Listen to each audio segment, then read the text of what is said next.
You ask Tiger to solve. This deals with linear equations with one unknown. The final result is c equals 48. Let's solve it step by step.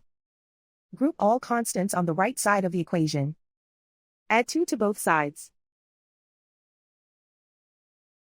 Simplify the arithmetic.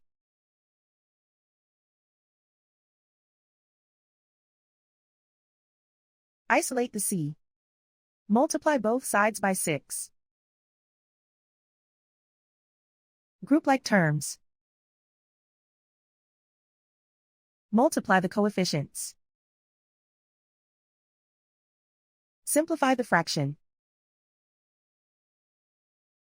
Simplify the arithmetic. And so the final result is c equals 48.